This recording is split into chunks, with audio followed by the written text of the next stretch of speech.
Right guys, today we're going to be breaking down my off-season training principles.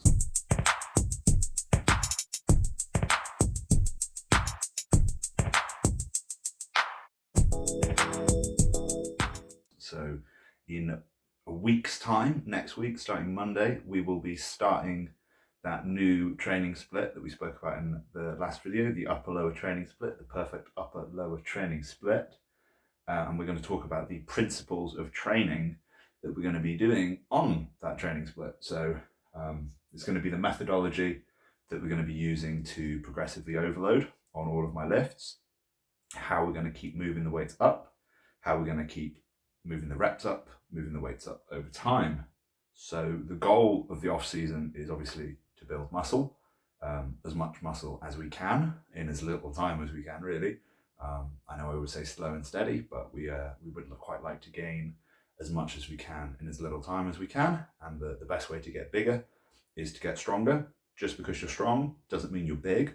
If you do get stronger, you will get bigger. It's just inevitable. So this is going to be the off season 2026, the year that I try and put on as much weight on my lifts as I can without putting on any unnecessary weight on myself, really.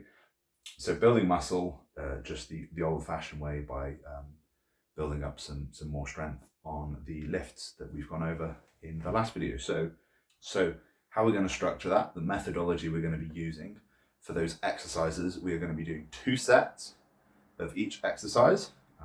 First set is going to be heavy, 6 to 8 reps, and the second set is going to be light, 12 to 15 reps.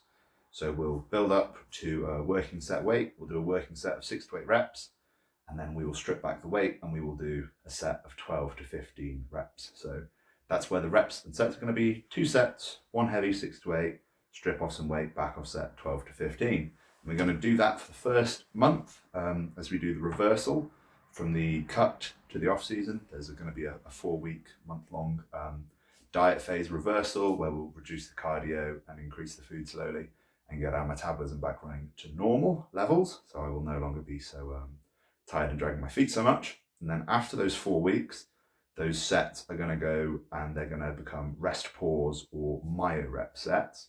So basically we're going to do those 6 to 8 reps of that heavy set, rack the weight. We'll have 15 seconds, 10, 15 seconds, get some big breaths in, recover a little bit, 10, 15 seconds recovery. And then we'll go in and we'll try and get another 2 reps, rack the weight, another 10, 15 seconds, another few big deep belly breaths, and we'll try and get another 2 reps. So that's what we'll do on the first set. We'll do 6 to 8, rest, 2, 10 seconds, and then try and get another 2. So the set could go up to 12 reps if we manage to get 2 extra reps on each of those little myo rep sets. And then on that lighter set, the back off set, the 12 to 15, we'll be racking the weight. We'll be trying to get a little myo-rep set of 3, big rest, little rest, 10 to 15 seconds, another set of 3, another rest, another set of 3. So on those heavy sets, we'll be doing myo-rep sets, 2 sets of 2, and then on those lighter back-off sets, we'll be doing myo-rep sets, 3 sets of 3.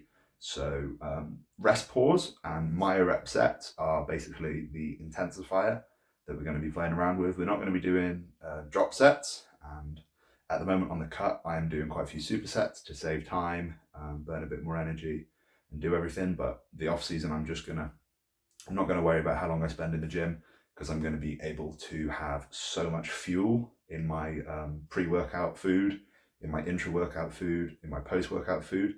I won't need to worry about, like this kind of issue I have now on the cut where I'm like, I can't really afford to spend like loads of time in the gym if I'm only sipping on a little bit of carbs, whereas off season rolls around, we start bumping up the carbs pre, post and intra workout. Well, now I've got plenty of energy all throughout, so I can hang around a bit more, and I'll throw away the supersets when we've got enough energy to be in the gym for longer, and we will throw in those myo-rep sets when we've got enough energy to do them. But that's going to be one of the ways that we progress those lifts. It's going to be the intensifier that we're going to use is going to be myo-rep sets, not drop sets, not supersets, not trisets, giant sets, no eccentric loading, forced reps, any of that business. It's just going to be myo-reps because they're quite easy to track over time as we add weight. If we add weight to the bar, we drop a rep on a myo-rep set, then we can just stay on that weight until we've achieved those myo-rep sets with the proper rep range, and then we'll add the weight. So the way we're going to be adding the weight, that's the way we're going to be lifting the weight. The way we're going to be adding it is with the old fashioned, tried and true, that I have always done, basically, double progression method. So we've got the 6 to 8 rep range and the 12 to 15 rep range. We will pick a weight that we can do 6 reps on. We will lift that weight for 6 reps. Myo-reps not included in this calculation.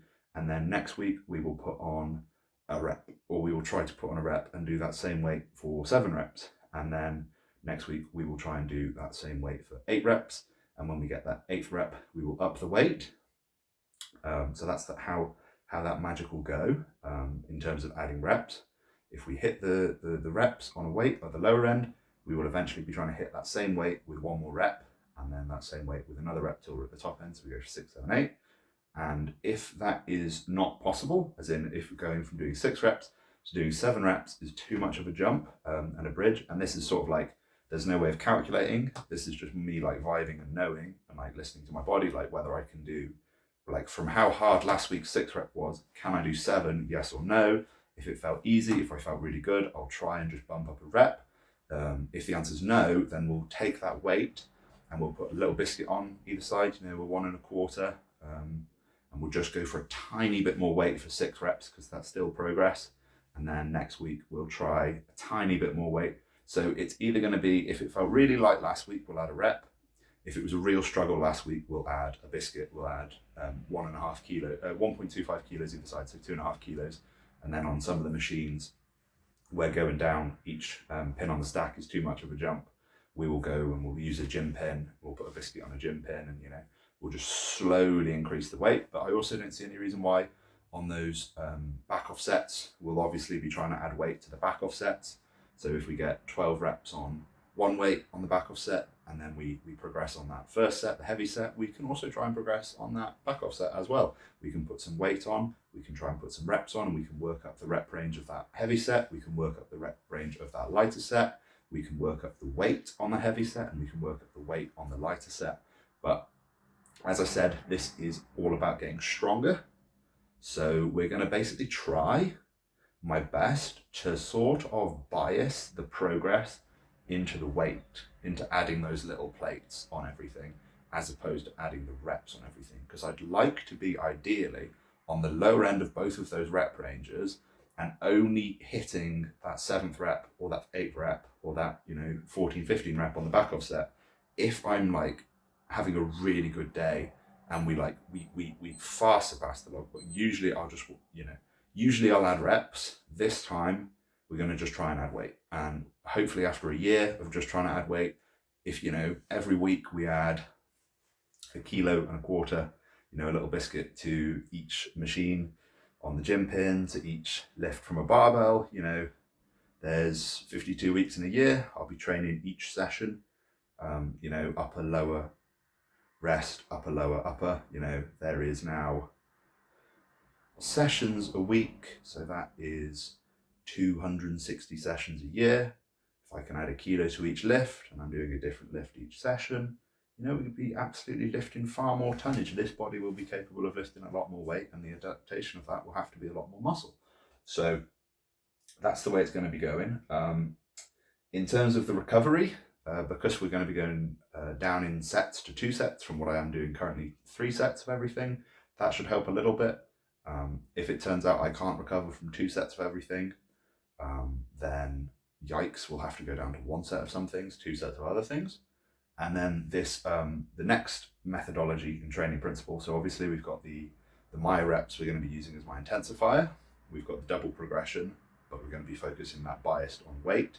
For the progressive overload, we're also going to be doing basically the no progress strikeout method that Dante Trudel in his online blogs always talked about, which is basically if you don't progress on a lift, that lift's out of the program.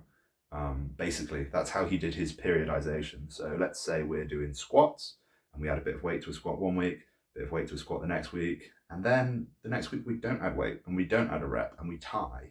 We haven't beaten the logbook for that week, and the squat is the exercise that we're trying to progress on that lift, that session. then squats are gone. Like, so it would really put the put a rocket up your ass to make those squats progress, because if you fail to beat the logbook, you're now going to have to find a different exercise to ramp the weight up on, because that one has plateaued, that one's stalled, and we're not going to be spending time in plateaus. We're just going to be spending time growing. So basically, on those days, where I'm training my upper sessions, on any of those lifts, if from the last week on the logbook, there's either a tie with the logbook, and I can't explain that tie as being anything other than no progress. Like, as in, if I get 6 reps one week and then 6 reps the next week, but it was like a really bad 6 reps on the one week and then a really good 6 reps on the other, I might let it slide. But other than that, it's going to be, they're like, yeah, we've not added weight, we've not added reps to this lift, we're going to change it for something different. So that's how it's going to go. It's going to be quite brutal in terms of, like, I'm going to really have to get mentally ready for the gym, for that logbook. I'm going to have to see the weight that I lifted last week. I'm going to have to know how much I'm going to add, whether that's a biscuit or a rep.